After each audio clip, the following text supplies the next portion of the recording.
So we lost our first podcast last week. And what was amazing was there was no kind of, for fuck's sake, nothing goes right for me. Why me? Yeah, it was just, if it's not meant to be, it's not meant to be. There you go. Just lean into it. Let it go, let it go, let it go. Yeah, surrender. I keep telling you, Dean, about the surrendering. You keep telling yourself, Raymond. You might hear it.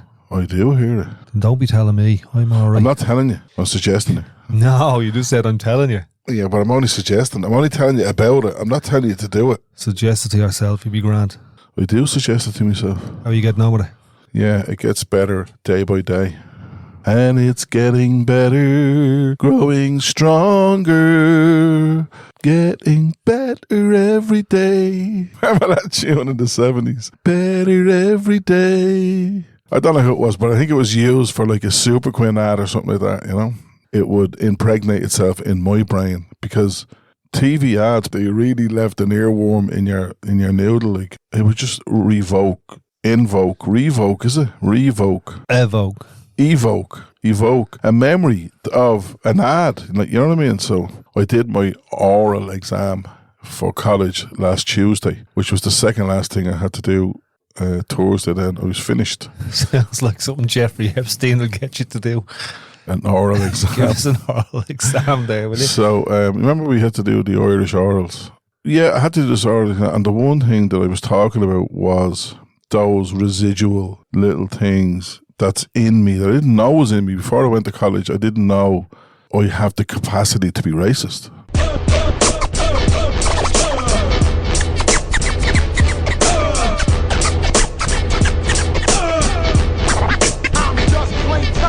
Here, fuck off, will you? Fresh, yeah?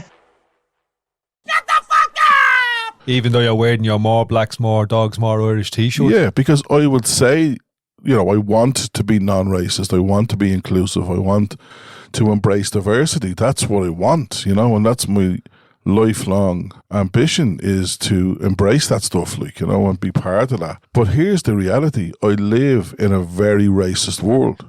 You know, there's no difference between me picking up a suggestion. I remember one time talking to my ma in the house, you know, and she said, I don't like going into town. It's too diverse or something like that, you know. And I said to her, what you mean? And she said, there's no Irish in there anymore and all this stuff. And I said to her, well, what about the people that you know? And I named her 4 people who were African, Brazilian, Mauritian, you know, and different people from different diversity, you know, from different ethnic groups. And she said, oh, they're all lovely, you know. So I said, why is it your lived experience of diversity is positive, but you have this negative attitude? So she said, it must be the Herald. I must be getting it from the Herald. And I think they stopped getting the Herald in the house after that day. I'm not messing. You know, I've definitely picked up, I definitely am no different to anybody else to be influenced by media or by suggestion or by that. So does that mean you're homophobic? Not intentionally. Unintentionally? Unintentionally, not intentionally, unintentionally. No, not intentionally. No, I'd never want to be homophobic, but... Like, you'd never want to be racist? No, I could never want to be racist, but you're I saying didn't you notice might it. be. Well, I noticed 2 bits of it. So one was years ago when the first Roma people were coming to Dublin, I had a real strong reaction to them, you know? And Like a rash? A Roma rash? Well, it was like a psychological rash. You know, so it was like I just had this aversion to these people, and I never met one of them. I never had. Do you think they had the same for you? I don't know. I don't. No, but do you think they might have had it as well? I don't know. Who's this big fucking Irish fucker? I don't know. What I'm talking about is me. I can only change me. So what happened was I had to ask myself, where is this thing coming from? Where is this aversion coming from? What is happening to me that I am reacting negatively towards a group of people? Did you ever arrive in a country and have that reaction? About the people? Yeah.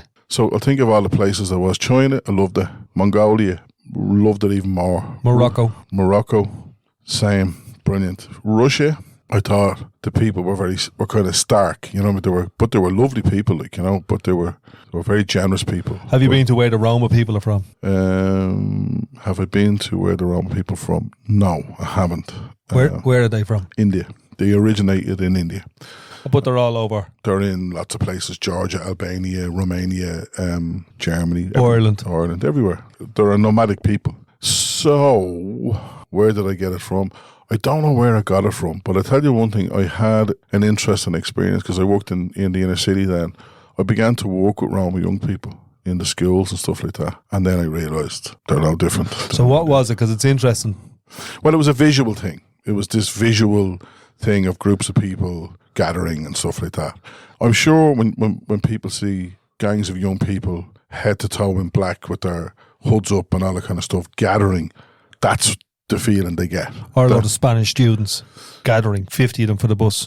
Yeah, so it's which never really bothered me, you know what I mean? I'd heard people talking about it and them on the bus jabbering away in their own lingo. That never bothered me, but the Roma did. For some reason, the Roma did, and you know what? I'm thankful for it. So what do you think it is? Because you wouldn't be unique in that. No, but I'm thankful I'm thankful that it happened, so that I realised I'm not the great I am. You know, I'm not this unique human being who is devoid of any of these things. You know, although I wear the badge and the flag and the T-shirt, I'm still susceptible to suggestion. So what happened to me was I worked it out. In my head. Trying to get to the nut of it, though, right? Of what it was. It was just different. Because it's like when people see a group or a tribe that's not their tribe. Sometimes it's all right, like a gang of Spanish students, and sometimes you feel a little bit weird or threatened. Or the only time I felt it before was towards the loyalist community in the north. You know, when I met them, I felt that same thing. You know, that I was different from, and I didn't. And it wasn't until I met Ian White. Remember Ian who did the Sugar Club? The Sugar Club. It wasn't until I met Ian that I relaxed all that, you know. So there's something about loyalists. There's something about Roma. There's something about Mary. There's something about a specific group of people. No. It could be how they sound, their body language, how they look, like you said, a visual, what they look like, how they look like when they're gathering, that we get some kind of signal or message or cue from that to go, there's something about this. It's like what I was saying to you, when I'm driving through the north and I'm in an area that has green, white and orange flags hanging up, my anxiety drops. And then when I go into an area with Union Jacks, my anxiety rises. And all influenced by a piece of waving cloth. Now, I could get into a car accident in the area which has a green, white and orange and not get into a car accident. You know, so it's perceived, you know what I mean? It's all perceived. So, influenced by media, by suggestion. Do you get that when you go to the UK, like not Northern Ireland? Not really, Let's say you go to London or Manchester or... I don't get it. Now, I was in Liverpool one time and we were in an area that people came out on their doors and told us Irish pigs to go home, you know? I have suffered racism. I have experienced racism against Irish. I suffered it in San Francisco. I was in a burrito place one day and they ran us out. When they heard the accents, they ran us out the door. I never experienced it before in my life. And I thought it was hilarious at the time. But then when I processed it, I got real angry about it, you know. You're going into somebody else's space. So it's like, for example, the Roma here. For me, growing up in the 80s with the struggle in the north, right? And you had the hunger strikes and all that kind of stuff. I developed a dislike for the loyalist community, right? Okay. But I loved a band called Stiff Little Fingers, a punk band. And I think two of them were from Protestant or loyalist background, right? I loved Hurricane Alex Higgins. Same. I loved Georgie Best. You know, I don't really follow football, but I thought, you know, Georgie Best was like top of the pops, like, you know. So there was a chink in the armour there, you know what I mean? There was a little chink in the armour there that my lived experience, like a Stiff Little Fingers were amazing, you know, they were just amazing. And, you know, there was songwriters then, like the guy who wrote The Green Fields of France and Waltzing Matilda and all that, same, from a Protestant background in the north. It's not about looking at somebody on the street or, you know, or that kind of stuff for me. It's in my head. It's got to do with, it's a growth in my head. It's something in my head. I perceived something in my head, right? So when I seen the Roma, I don't know what the reaction was, but I was kind of going, who the fuck it is? That was basically what it was like. You know? Who are these people in my country? Yeah. Now, around the same time, I seen a film called Chocolat or something like that, and it was Julia Benesch and Johnny Depp, and it was a French film. he was a Roma guy. They were like boat people, but they were Roma people and that, and they were being discriminated against. She was for the oppressed and all that kind of stuff. So in my mind, in myself, my value is to stand up for the oppressed. But that didn't happen in this situation. And it was only until I actually went and met some Roma people and experienced them that I realised they were just the same as anybody else. So I'll take that further. In Australia, I worked in a youth centre, and there was a mix of staff there who were Aboriginal, who were white Australians. There was Malaysian, Indian, all different groupings of people, right? But there was two leaders in the centre, John and Jacob. And John was Aboriginal and Jacob was African. And if I was leaving or if I was doing anything, I would only talk to John, the Aboriginal guy. I'd never go to Jacob and say to him, Jacob, I'm thinking of doing this. The mad thing was Jacob's practice really affected me. He was really, really good. His practice was amazing. He was really, really good with the young people. He had an amazing way with them, But as a leader, I never accepted him. Now, not me. I'm not saying it was forefront in my psyche. It wasn't, right? A subconscious decision was made. Subconscious. So in there that I didn't know about until this happened. And, and I've said this before, I had the quiet time in Australia to process this stuff, So while I was cycling home, I realised I only ever asked the Aboriginal guy, can I leave early or something like that? I'd never go to Jacob and say to him, all right, bro, I need to go home early. I have to get on a Zoom call with Dublin or something like that, I never did that, And I then realised that subconsciously I didn't respect that he was my superior as such, my leader or whoever it was, And somewhere dark, deep down in the darkness of my psyche, that grew there somewhere, So do you think that that's based on the colour of his skin, or do you think that might be racist and subconsciously there might be racism? Yeah, I don't want to be racist. I do not want to be racist. I'm not welcoming racism. Because I don't think that is racism. Okay, now I get that, right? So I'm not saying I'm racist, right? I'm not saying I'm racist. Or consciously or subconsciously? Consciously, but subconsciously, these things grow in our subconscious, okay? And I think there's a lot of people who are getting themselves involved in campaigns here, like, refugee centres, who are not racist, right? But who have been influenced by fear and who are being influenced by media and all that kind of stuff. Or we're looking at a group of people like you were looking at the Roma going, what are these people doing here? Yeah, who are they? What's the story with? So it's going back to when you were on holiday or you were away, you were in a different country. You said you don't tend to do that when you go. Well, I'm the foreigner then. Yeah. So you don't tend to do that when you go to Morocco and you're hanging out with a Moroccan dude. Because I remember you telling me a story of a Moroccan dude you met and you were in awe of him. I'm wondering, would you be in awe of him if he was here, if he came here?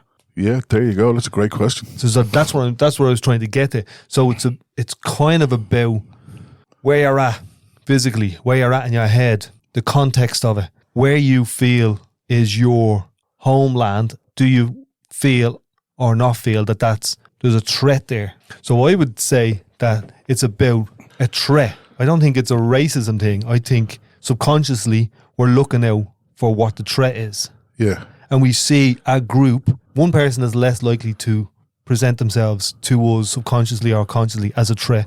Yeah. But 50 people and something in our primal brain, way down deep in the middle of the Congo, a flag goes off or it switches.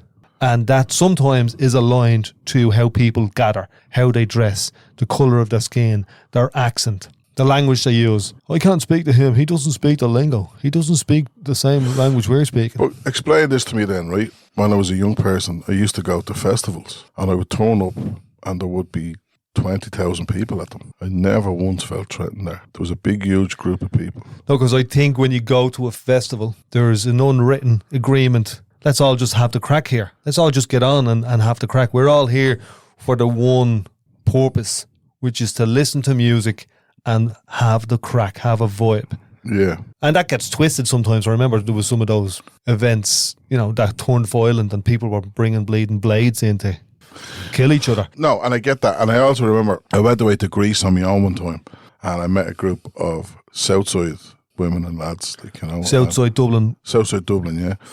And being out there, we were in inverted commas, together. Like, you know, we were a tribe. We were. Yeah, and I've said this before, you know, doesn't matter where you're from in Ballymun, if you're working class and you're in Mountjoy, Yeah. you're all together. I remember there used to be wars here in Ballymun between Shangaan and Salog, right? There'd be these fights at night time. And the next day, all those young people would go to the same school. Yeah, so under certain circumstances, that thing that we do lifts, and we realise somewhere in our heads, there's no threat here. So you're saying there's something lifts, okay? So what's the opposite to it lifting? There's a threat, the walls go up, the shutters go up, the defence mechanisms. Yeah, the fear. The fear or the threat from the unknown. So you said when you got to know Roma people, Yeah.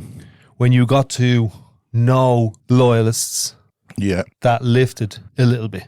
Yeah. And then you said when you go away to different places, generally that fear mechanism isn't raised because you're in somebody else's homeland. But occasionally it does when you go to Liverpool or San Francisco or anywhere that it rises. And sometimes it rises in places that we don't expect. Like if you're a north side Dubliner and you go over to what I call Narnia, like upper middle class south side Dublin, their flags raise straight away. They hear the accent.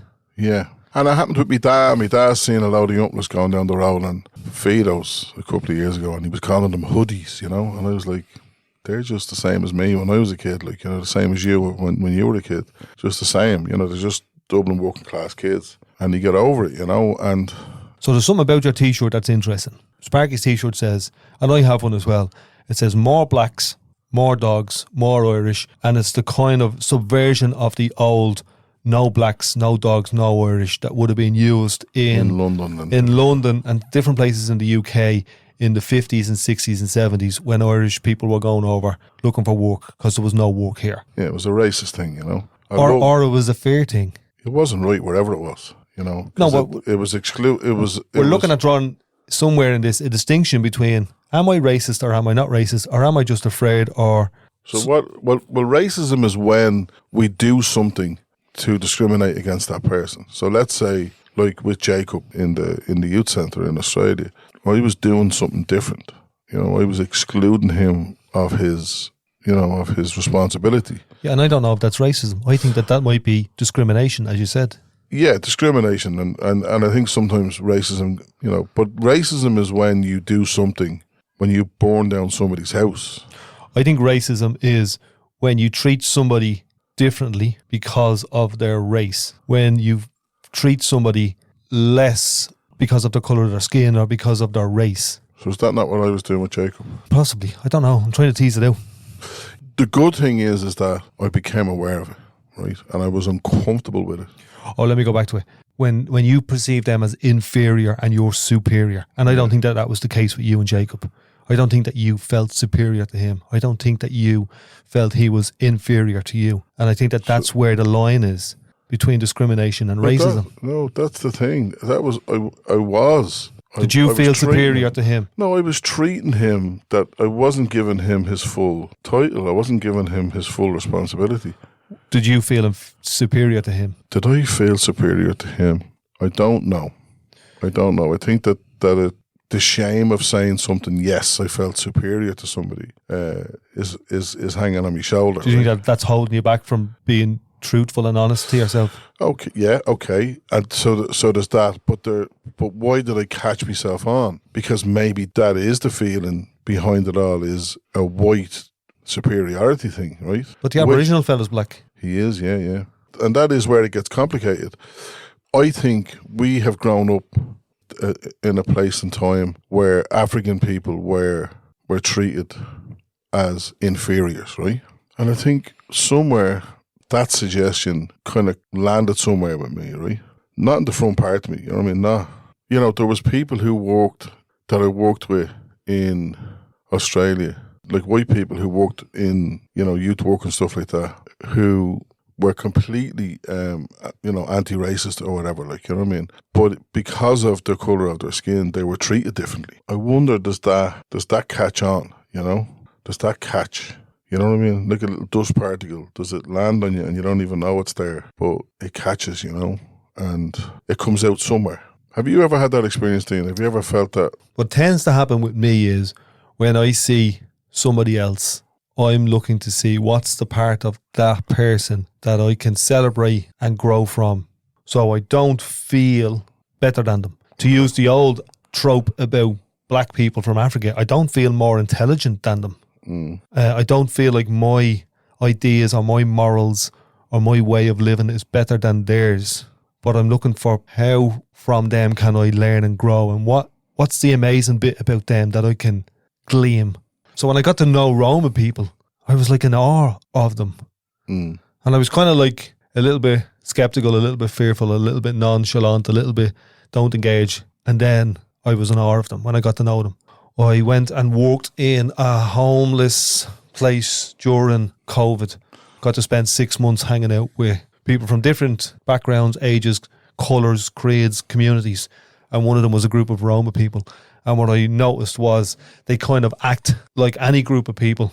For example, Irish people, they stayed in their group. Yeah. Like Irish people, they were the Irish quite... pub. Yeah, I can't wait to go away to Blade Mongolia. I heard there's an Irish pub there. There is actually an Ulabatar, there is, yeah. They were quite community orientated. They all spoke the same way. They had fights amongst each other. They were quite religious. It was fucking interesting looking at them going, why are they the fucking dog's dirt? What is it about that group of people? Is it, the thing of how they dress? Because they have a specific type of dress, especially the women. You could spot a Roma woman from 100 metres. But I say you could spot a traveller from 100 metres. And if you're in Spain, you could spot a big Irish head from 100 metres. Yeah. You could definitely spot a rich American in O'Connell Street on St. Patrick's Day from 100 metres. So we all have... Well, we judge with our eyes, don't we? Or we perceive with our eyes. We perceive the threats, yeah. Or we just perceive. The first thing is I think we might perceive. And then, we'll scan it. Is there a threat here? So myself and John were in New York, JD. And we were in New York and we were walking along and this guy comes up, young guy, but 24, 25, looked as rich as anything, like, and he just was walking along and I just knew straight away it was a scam, but he comes up and he goes, guys, listen, I wonder can you help me? I left the house this morning without my wallet and I've no way of getting home. If there's any chance that you could sub me 50 quid and if you give me your address or whatever it was, I'll send it back to you or something like that. And John was about to reach in and give him 50 quid, right? And I says, get up there with that. And he looked at me and I says, you can't fool a fool. And he just walked away because he knew he was caught, So the perception was, he was perfect to perceive him as a rich, young, high flyer in New York. I always, I can still remember to this day, the aftershave he had, he was, he looked good, he smelled good, he had, the fingernails, the whole shebang. I had a similar one in South Africa in Cape Town. There's card skimmers. Yeah. And the best dressed black guys you can imagine. Yeah. And there's 4 or 5 of them and they're all, slim with the suit, with the hair, with the suitcase, and they're all in the financial district, but they're skimming cards and taking down your PIN code and all that type of stuff. Yeah. And I was there with a group a couple of years ago and I'd say a third of the group got done. And then I remember I was in New York. I got the chance to stay there for a film festival. I said, Jim, let's meet at such and such a place, Grand Central Station. We'll have a bit of lunch and we'll go for a walk. And we were going for a walk and this woman approached us and she was dishevelled. Right. And she was just manky, dirty.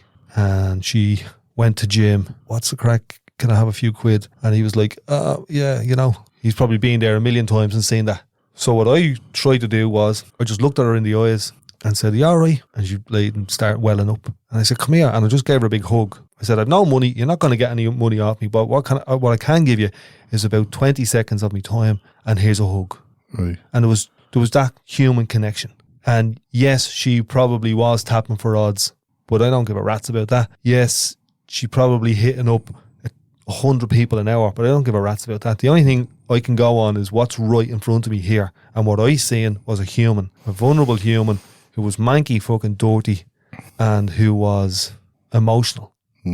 Something about that connected with me. And it used to be easy for me just to stick the hand in the pocket and give it a fiver. Or discredit it, discount it, and just say, fuck off you tick. Yeah.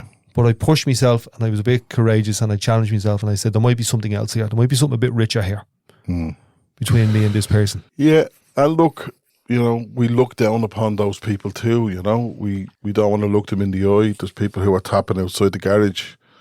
It's a pain in the hole. It's a pain in the hole, yeah. But what, it throws a mirror up to us in lots of ways, isn't that? Here we are in our Ireland, our 2024 Ireland, a place that people want to come to. They'll come across the sea in an old boat, held together with sellotape to get to this place, one country in Europe, but they'll want to come here because we're doing so well. So here we are doing well, but yet there's a lot of visuals around us of people who are not doing well. There's still poverty. I heard you today, people talking about trauma-informed, youth work or trauma-informed community work. And then I heard this guy saying, what about poverty-informed? I think trauma-informed. Or class-informed. Or class-informed, yeah. But when you say those things, they're not so sexy, you know what I mean? And you say, I'm doing trauma-informed work, it kind of sounds a bit sexy or something. But poverty-informed, what does it say to us, The both of us have come from poverty, Our families were north inner city, south inner city, all working class, jobs, unemployment, the whole shebang, housing, all that stuff. So how does somebody who comes from poverty look at Roma people and get that thing? But that's looking down rather than looking up. Yeah, but how does somebody who is down look down? It's survival. It's a survival. It's that threat thing that you're talking about, And maybe it is what you're talking about, a human instinct. Maybe that is, the fight or flight, The fight or flight or freeze thing is they look down upon people, So rather than looking at people and saying, well, they're the same as us, because Irish people left here, went to England, they were starving, the economy was on its knees. So Irish people had to leave here in the 50s and 60s. Our grandparents had to leave here and go to England and go to America and different places to look for work in a foreign country where the signs up were no blacks, no dogs, no Irish. You would think that we, the products of that, would not be wanting to put up not no blacks, no dogs, no Irish. Here, it's out, get them out. It's the same thing, I think that we do that to that person. We look down. We perceive that there's nothing to be gained from that person. And so we look up, the banker, the business person, the property person, the entrepreneur. We admire them. We're not threatened by them. Even though actually, if you look at it, the cold hard reality is there's probably more harm done by those people. To us.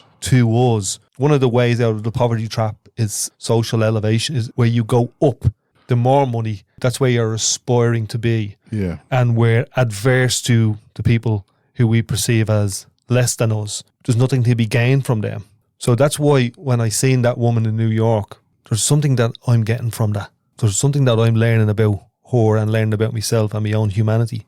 I wouldn't imagine I would have done the same thing if I met somebody who was trading on Wall Street. And I've had to learn that because I remember being in school and I was doing business organisation and I admired all the CEOs and I remember that. I was mad into that. But I had to kind of look at that and look at why I punch down and point down and treat the traveller like that or treat the black person like that, or why am I treated like that when I go to A, B and C country? And a lot of it has got to do with not looking at ourselves. And I remember trying to get honest with myself about stuff. I remember talking to a group and they were giving out about travellers and they were saying they rob, And I was saying to them, but when was the last time you robbed? And then they'd say, oh, I don't rob. And then I'd say, well, you done that, you done this, you done that, whatever. That they had told me, And they were like, that's not robbing, right? So it's very, very hard for us to be honest with ourselves about all that stuff.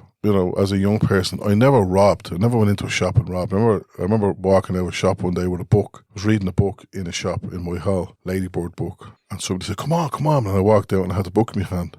And rather than bring the book home or bring the book back to the shop, I threw it in the garden because of the shame, and I didn't know what to do with it. No, never been in that position before, Now, I would have robbed out a gaff all the time if there had been money in the gaff or anything like that. Yeah, I would have seen that as fair game. So isn't that like we justify our own actions because of our circumstances, Well, you'd rob as well if your man didn't give you pocket money or something like that, wherever it was. So we justify, like I knew a fella who used to rob out of factories every week or every month or whatever it was, he'd be throwing the Jack's roll and the hand soap and all that into the back of the car. But I remember him calling other people robbers. They're robbers. And I was like, but you rob as well. No, I don't. I was like, what about the hand soap and the this and the that? And he was like, that's not robbing. That's different. He could balance that with himself, moralise it with himself and go, the way I do it is grand. I went into a garage one day, recently, in the last 4 or 5 years, right? I went into a garage with a mate of mine and we got coffee, right? And he put an extra shot of coffee into each cup. And I walked up and I said to him, man, 2 cappuccinos with an extra shot. And my mate was like, what the fuck? I want a bleeding good thing here. I want a good thing here. What do you have to do? And you fucked that up. But for me, that was robbing, and for me to keep check on me, I can't be robbing, because if I rob an extra shot of coffee today, I'll justify robbing something else tomorrow. So there's something in that about who we keep check on and why. And I'm going to go back to the Roma. Yeah. Because there's a fella taking videos of Roma women outside shops. Yeah. And he's it's like being vitriolic. He's celebrating the fact that he's uncovered these dirty scumbags. Yeah, he's robbing. a citizen reporter or something. Yeah. Journalist, a citizen journalist. But I'm sure if we, sat this fella down and went through his moral bleeding catalogue of stuff that he's done for the last 30 odd years, we might find a few skeletons in his closet. I think that's the same for all of us in lots of ways, And that's what used to annoy me about what we used to call holier than thou people who were the moral compass in Irish society. The most famous one was Charlie Haughey, who was telling us to pull our belt in and yet was getting shirts shipped in from Paris, on my father's tax, he was. But we all had to pull our belts in and watch the few quid. So he was on the stroke. The Roma was on the stroke, but we found it weird to pull him up on it out there. And then there's the docks. The docks was their stroke. That was made more money than the wages, was the stroke, But they would have given out about people on the stroke. If their gaff got robbed. Them foreigners coming over here robbing their jobs. That's the same logic. See, there's 2 logics there you're talking about, right? Because within the criminal world, you have turf, right? So this is our turf. We sell here. We rob here. This is our turf. So you have that. So anybody else coming in on that, you get a lot of beef. I don't think robbing now is such a big thing because there's so much CCTV. So there's not an awful lot of money to be made going out stroking. Depends on what scale of robbing you're talking about. Absolutely. Because if you look at it in an Irish context, and let's say Ireland is our turf, who do these people think they are coming in here robbing, swindling?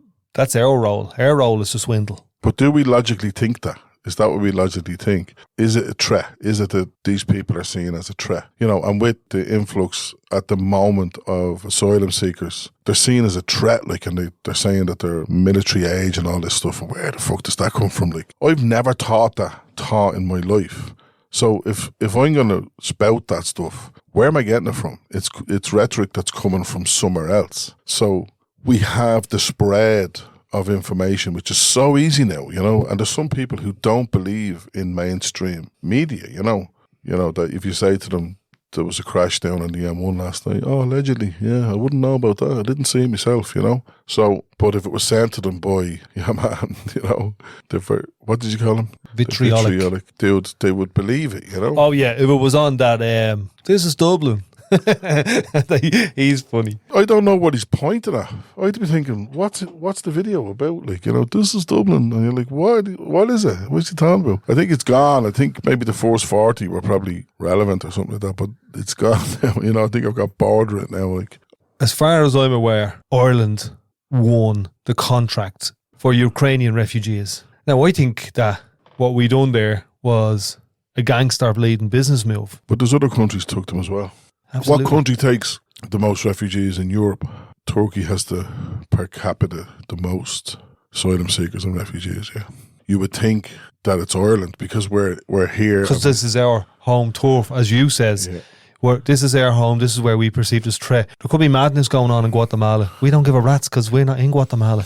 There could be all types of lunatics arriving to fucking Iceland. Iceland could be fucking being whipped over with the bleeding, with the threats. But we're in Ireland. This is where the threat is, and it's not until something comes through our front door or into our back garden I think we live in a very fearful society. And I think a lot of the stuff that occupies our psyche and ourselves is from fear. And it's fear that's produced. And I think media has always, produced fear. That's its role, is to produce fear in people. And then people will look at the headlines and go, oh, what's going on? Oh, Jesus, there was a bleeding shooting. And So going back to what you were saying a few minutes ago, loads of people don't trust mainstream media. It's probably because of that. they don't trust it because they see stuff happening themselves that's not reported. You said earlier that there was a deal done, there's probably a big gangster deal done between the authorities, or whatever you want to call them, right, to receive revenue for whatever. There's deals done.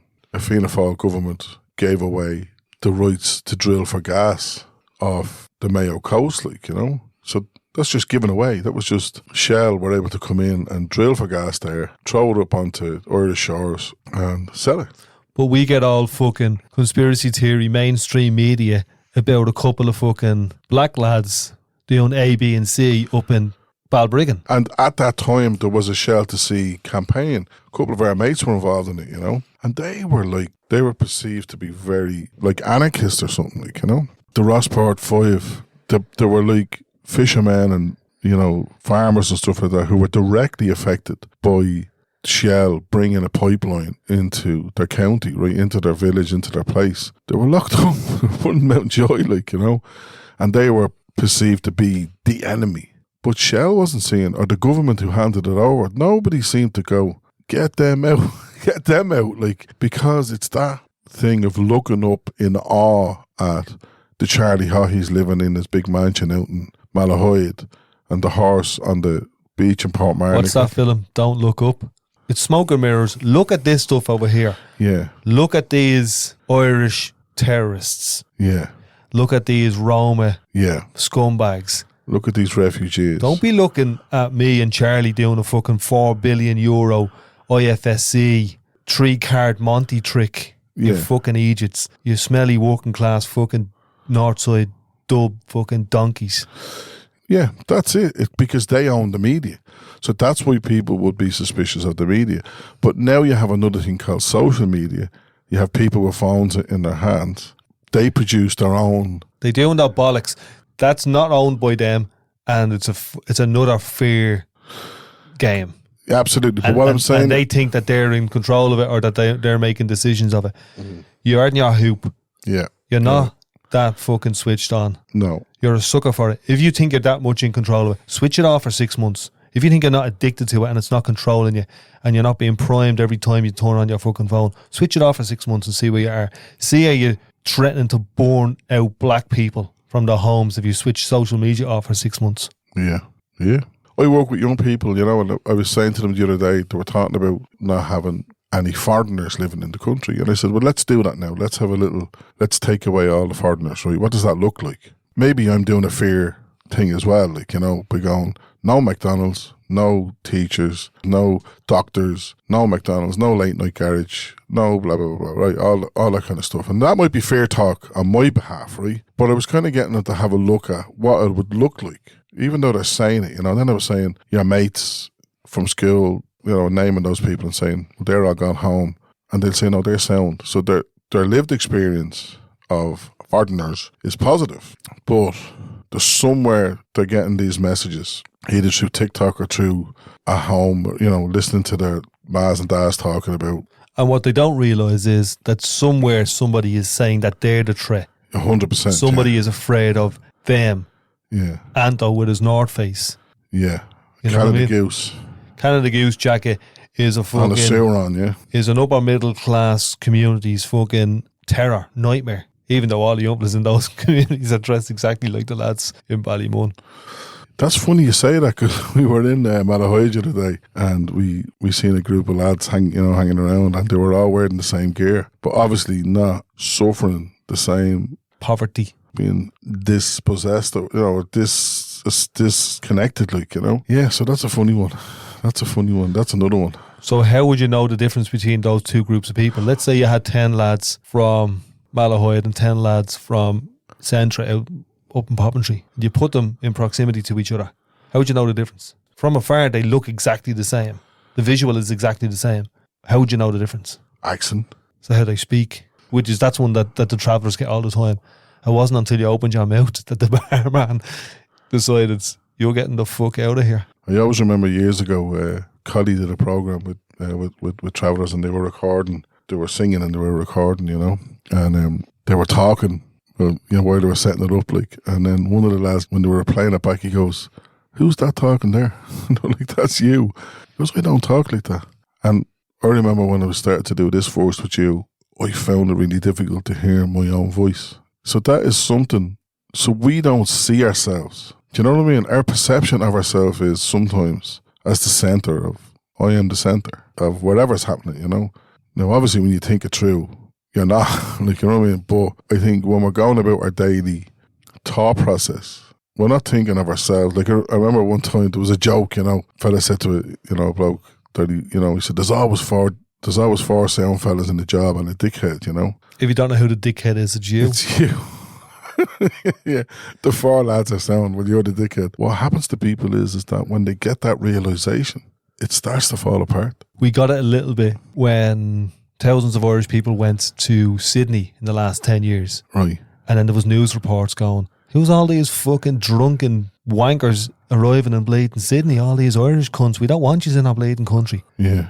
And it was like, oh, we thought we were the sound ones. We thought we were bringing the party and the crack. Yeah. Yeah, but you can't do the party and the crack 24 hours a day for 12 months because that's not how it works. And then the other one was with the portal in Dublin. It was fucking brilliant. It was brilliant. It shows you exactly where we are and where we aren't.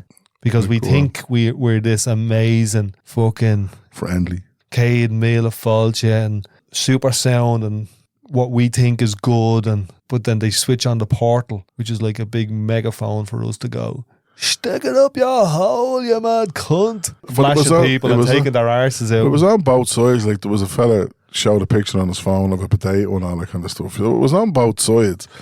I think it's blown up here because we're talking about our side. Because it's us, because it's our home. And then when I was reading the comments then on the journal, and I never ever read the comments on the journal before, right? I started reading them recently for the crack. And it's great. Like, why did they put it there? Why didn't they put it in Dalkey? Why didn't they put it on Grafton Street? I think where they put it was the best place for us to really kind of have an honest, this is who we are. This is exactly who we are. Yeah. We're pretending to be something else. Those lads who are doing that mad stuff, they're not pretending. But I think you get a little bit of pretense. You stick it up on Grafton Street and you get a little bit of, let's put it best foot forward here. Yeah. I love it. I love the part. I think it's a bit of fucking refreshing honesty. Hold on a minute. This is where we are. Yeah. This is where we're at. This is us. This is Dublin. This is Dublin.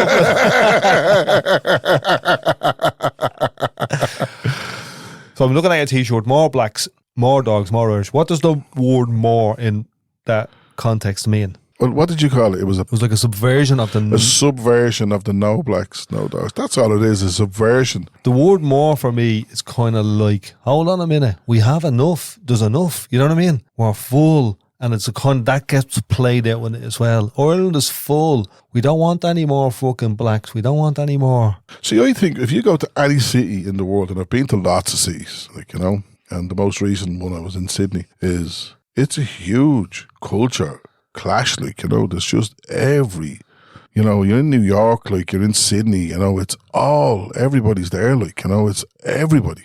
Like, I remember as a kid going to London and just being blown away by diversity because I'd never seen it. So I think we're storming at the minute. I just think what's happening is we're storming, you know, storming, norming and forming. You know, it's what we go through when we try to form a society or form a group or whatever, like, you know. So we storm, we form, we norm, you know. So in 100 years' time, 50 years' time, Dublin will be a diverse city and everybody will get on with it. And I remember saying to my niece, you know, in my naivety, like, you know, back in the day, like, she's in her 20s now, she's a teacher, you know, when she was a child, she went to Educate Together, and I said to her, is there any black people in your class? And she's like, no. And my sister said, what about Precious and Jacob? And he's like, oh, are they black? She just didn't know. So it's kind of like the gay thing 20 years ago. Is there any gay kids in your class? You know, it would be obvious. But now, it's not so. Or left-handed people, you know? Yeah. It'd be obvious. Yeah, he's a left-handed fucker over there.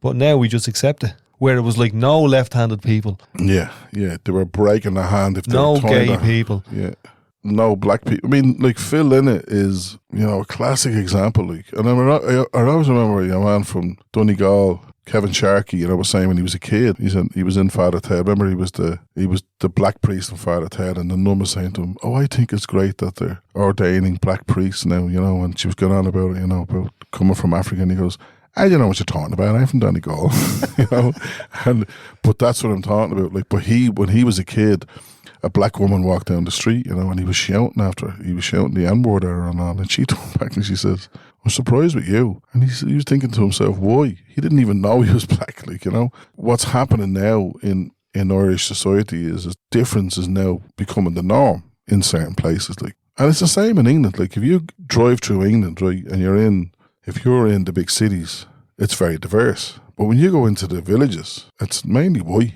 So I think that will always be in Ireland. Like, there will always be, well, this is us and us only. Like, we're from the island or we're from here. And that's, I've heard people moving from Dublin, moving to a rural setting and not being accepted in the village or in the community because they're dubs, they're outsiders. Yeah, I said it to you before. I'm up where I am in the Cooley Peninsula just over a year, and it's only in the last couple of months that people have fully accepted that I'm there, because for the first 12 months it's kind of like, let's see, does he hang around? Let's see, is he dodgy? Let's see, is he a threat? Let's see, can we trust him? Let's see. I'd love to hear what they say about you. I would love to be a fly on the wall and hear what they're saying when you go out of shop. I'm sure it's the same for everybody. I'm sure if you moved up there, it would be the same. You're something new. You're a possible threat. We don't know yet. Yeah. So we're going to err on the side of caution. I do think that diversity will be the norm long after we're gone, like, and that's the way it will be. And I'm sure it was the same when the Vikings came, I'm sure the locals were going, they won't hang around. and then they start building cities. They start, we've always had this kind of conflict around mobility. Always. In Australia, the native Aboriginal people and Torres Straits people, they're still completely pushed aside. Like, it's their place, and they're completely pushed aside. What if a big mining company comes in and offers fucking contracts for 5 years for 40,000 people? A lot of those people will be Irish. Yeah. So we've something to gain there. You know what I mean? But we've nothing to be gained by the fucking ignorant black Aboriginal man or woman. There's no fucking gain in that from me. And those people have the answer to the world's ecological problem. Are you fucking joking me? What are you talking about? Is the answer not in a new pair of runners? A new watch? Okay, so there's a guy called Tyson Yunkaporta, Australian Aboriginal, and he has a book called Sand Talk. SAND? Sand Talk, yeah. And he basically talks about how their ideas and, their way of doing things. So he's looking at global systems from an indigenous perspective, and he asks how contemporary life diverges from the pattern of creation and how that affects us and how we can do things differently. So he says the Aboriginal people provide a template for living. Again, he talks about listening, in the book. So, do you think the Roma people could provide a template for living? Yeah, and I think... Do you think the travelling people could provide a template? Absolutely. Those real indigenous ways of life respected the earth. But then capitalism took over. The new runners, the big TV, those things became important. We have a lot to learn from those people. Me having that inner kind of discriminatory thing against the African guy, those people lived amazingly in Africa, before we ever invaded and destroyed their cultures. Their cultures were rich and deep, respected the earth, and provided food and medicine for everybody. And why the fuck did he come in here then? Because white people went and destroyed their whole countries, took all the resources, cut down the trees. Mined the cobalt in the Congo. Mined the cobalt in the Congo. Like, I'd be laughing at the people who are going out, get them out. And the phone they have in their hand that they're taking the pictures on has cobalt from Africa in it. Stop reminding people of that, will you? Stop reminding that there's children as young as 5 being fucked down open cast mines to get minerals that are used for the display on the phone that you have in your pocket that costs €1,000. And they're probably being paid €1 a day or something. Yeah, well, 1,000 fucking days to be able to afford a phone, wouldn't they? and then they'll be able to buy a ticket and go back to their own country. There you go. Go back to the cobalt. We've a lot to think about. What did you learn from Jacob? I learned a lot from Jacob because his ability to connect with young people was sound. He never drank alcohol or smoked a cigarette in his life. He was an amazing footballer. And a couple of the young people broke into his gaff, robbed his tracksuits, you know. And when they came in the next day wearing his tracksuits, he said, lads, you went into the wrong room. The runners were all in the other room. Did he use his skin colour to discriminate? I'll tell you one thing that he said to me. He never experienced racism in his life until he landed in Australia. Like he was never discriminated against in Kenya. Well, it's kind of like you in Ballymun. You don't get discriminated against in Ballymun. Yeah. So when I go to San Francisco, they start calling me an Irish potato munching bastard, like, you know. So there's a point I'm trying to make there about your whiteness, your Irishness, your skin colour. Did you use that, or do we use that as a way to discriminate or be racist? And at the same time, did Jacob use his skin colour, his blackness, his Africanness to discriminate or treat people differently or feel inferior or superior? Did he use his black privilege to... What black privilege? Yeah, I don't know. To shame people, to judge people. The point I'm trying to make is, I think it's interesting that if you are an Aboriginal man or if you are a Roma gypsy, is it possible for you to use... Okay, so you're a white fella in Australia. There's something about you being a white person in Australia where you subconsciously discriminated. This was something that I had in me a long time, I'd say, you know, but it only came to the fore in that particular situation. Like, I've never worked in a job where a black African man was my project leader. So it just happened to happen in that place. So I had no problem accepting the Aboriginal guy as the leader. There's a subtle point I'm trying to make about what is it about our whiteness. I said that earlier. That's what I said earlier. I said subconsciously somewhere, you know, I think it was Damien said it on the podcast that there was some guy in the 1600s who created this idea that white people were superior. And I think somehow along the line, I've picked up a dust of that. I've picked up a fragment of that. Yeah, they tried to use it in eugenics and introduce it as a science. Certain brains were smaller. Certain skulls were smaller. Yeah, I think we've a lot to learn from everybody, you know, all different people in the world, whether they're travellers, Aboriginal, whether they're Chinese, whether they're North Korean. I think we've all something to learn from people's experiences. But how do we do that without listening? So speaking about learning, you just finished college. I did. What were you doing in college? I was studying youth and community. In Maynooth for 4 years. For 4 years. So it's a level 8 degree. Level 8 degree, yeah. There was a real anticlimax within me, you know. And this happened to me, the last time it happened to me was when I left school. And I used to say when I was in school, I hated school. But there was probably only one element I hated in school, you know. But I loved the fellowship in school, having classmates and the crack and the music and the talk and the lunchtime and the breaks and the, you know, I loved all that. I loved the camaraderie of school, and in a funny way I loved learning in school. You know, there was subjects that I loved learning about. And the same thing happened to me in college. I loved being in college. And I suppose in an honest way, it was a breakaway from work one day a week. You know, it was a breakaway, not only from work, but a breakaway from the mundane, being amongst a big variety of people, you know, and learning from them and listening to them and having the crack. And the subjects were tough. The assignments were tough. I get all that. The positive thing was that I sat down last night and I was like, right, what do I need to do for college? And I was like, I don't need to do that for college. So that was the... So for the last 4 years, you've had this thing, I need to get assignments in, I need to get work done, and yeah, there's a lot of... There's an anxiety there, and it's not a nice anxiety, you know, where you're like, I have to get that done, and that the deadline is Friday, and how am I going to do it, you know? Did that get any better, or did you get any systems? This year got better. Fourth year really got better. And it happened with a couple of things. One is I leaned into it. You know, I went... So what happened was at one stage I had to read over a couple of my old essays, and I was like, who wrote this? It was like as if somebody else had wrote them, but they were my work. And then I realised at that stage, I can do this. I can actually do this. This is something that I can do. And I have a slight dyslexia thing where I remember listening to Joseph O'Connor, the writer, you know, Sinead's brother, and he spoke to us when we were doing the creative writing in Ballymun, and he said to us, the hardest journey for a writer to make is the journey from the coffee machine to the laptop, you know, and that was me, to make the journey, to sit down and do it. Once I started doing it, bang, done. Not a bother. I'd look at me notes. I'd have all my notes from, like, I'd start taking notes, and it would all be there. The whole thing is there. My dad used to say to me when I was a kid, the answer is in the question, you know? So it's all there. They give you everything for you to learn it. You just got to read it. You got to listen. You got to take it in and then explain it back to them. That's really what you're doing. So when I got that, that was deadly. When I was in Oz, I had plenty of time to do amazing work because, you know, 4 hours of the day, what am I going to do? Can't drink coffee for 4 hours. I can't hang around.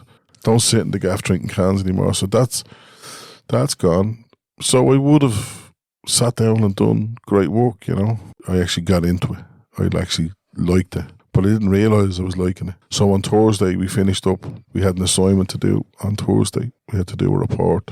We had to give feedback. And then we had to speak to an external evaluator who was in Australia actually at the time. She was online. And just even listening to other people's experience of the 4 years was great, you know. And then we went for lunch, and then we all gave each other hugs and said goodbye. Now, we will see each other at the graduation, but that's it. This is it. It's over, you know. It's only just begun. It's only just begun. So there's a bit of loss there, you know, the grieving thing, you know.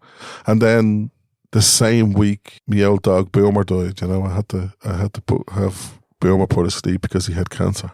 And in the 2 days that was going on, I was heightened with adrenaline because I knew that he was going the next day. You know, so I was heightened with that, and that was a weird feeling. And then I went and he got the injection, and I cried my eyes out. And then back in the car and back into the day.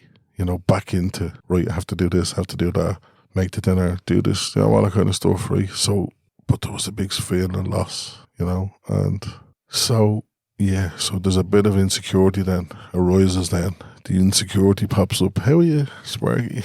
You know, and you're kind of thinking, what am I going to do with this degree? You know, people are saying, are you going to get more money? No, that's not why I did it. I did it to learn. And it's like, I'm going to miss that. You know, it's a bit weird one.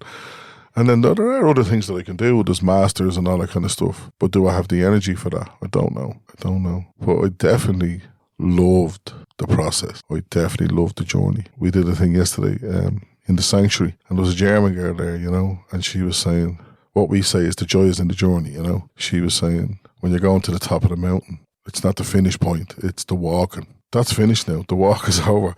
Like your man Derek Cullen is walking the Appalachian Trail.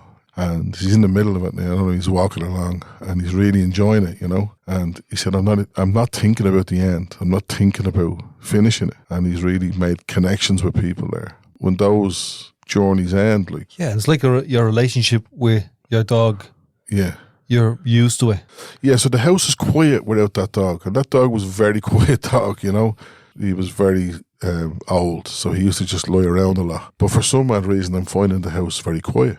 Because he's not there. Like I had 3 dogs in the house. I know one of them, when she goes quiet, she's probably upstairs eating me paddy cap, you know what I mean? So you're all the time switched on to their little isms, their little things going on, you know what I mean?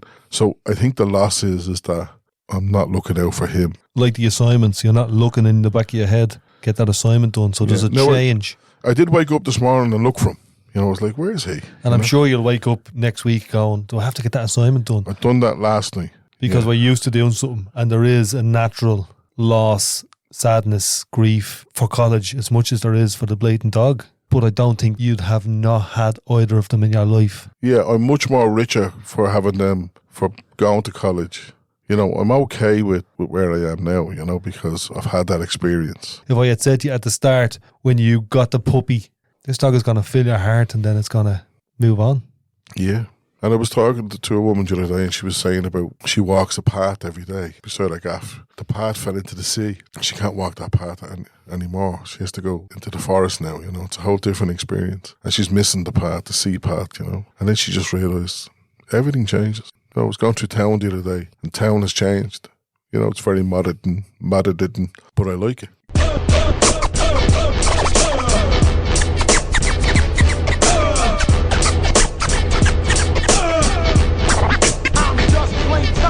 Here. Fuck off, will you? Fresh, yeah? You've changed. You're changing. You're different.